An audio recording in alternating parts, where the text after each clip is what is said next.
স্বাগত জানাচ্ছি আন্তর্জাতিক সংবাদে। আপনাদের সাথে আছি আমি মমতাজ শাহিন রুম্পা। যে গ্রামে শত শত পুরুষকে হত্যা করেছিলেন তাদের স্ত্রীরা। সময়টা 1929 সালের ডিসেম্বর মাস।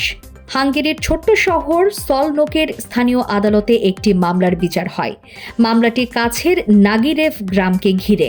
ওই গ্রামের কয়েক ডজন নারীর বিরুদ্ধে অভিযোগ তারা নিজ নিজ স্বামীকে ইচ্ছাকৃতভাবে বিষ খাইয়ে হত্যা করেছেন। ঘটনাটি নিয়ে ওই সময় নিউ ইয়র্ক টাইমস একটি প্রতিবেদন প্রকাশ করে। প্রতিবেদনে বলা হয়েছে, পুরুষদের বিষ প্রয়োগের অভিযোগে প্রায় 50 নারী বিচারের মুখোমুখি হচ্ছেন। সংবাদ মাধ্যমটি জানায়, 1911 থেকে 1929 সালের মধ্যে নাগিরেভে 50 জনের বেশি পুরুষকে আর্সেনিক প্রয়োগে হত্যা করা হয়। কৃষক অধ্যুষিত গ্রামটি রাজধানী বুদাপেস্ট থেকে 130 কিলোমিটার দক্ষিণে অবস্থিত।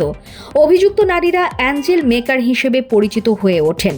শব্দটি এমন ধারণাকে বোঝায় যেখানে নারীরা কাউকে, বিশেষ করে স্বামী বা অবাঞ্ছিত শিশুকে হত্যা করেন।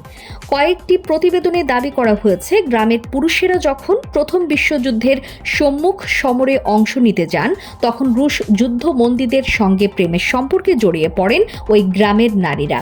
পুরুষদের অনুপস্থিতিতে রুশ যুদ্ধবন্দীদের গ্রামটির খামারগুলোয় কাজ করতে জোরপূর্বক পাঠানো হয়েছিল। বিশ্বযুদ্ধ শেষে স্বামীরা ফিরে আসার পর গ্রামের নারীরা হঠাৎ তাদের স্বাধীনতা হারান এবং ক্ষুব্ধ হয়ে ওঠেন। এই পরিস্থিতিতে নারীরা অনেকটা বাধ্য হয়ে কঠোর সিদ্ধান্ত নেন। আন্তর্জাতিক অঙ্গনে সর্বশেষ সংবাদ পেতে আমাদের ইউটিউব চ্যানেলটি সাবস্ক্রাইব করে রাখুন। আমাদের সাথে থাকার জন্য আপনাকে অসংখ্য ধন্যবাদ।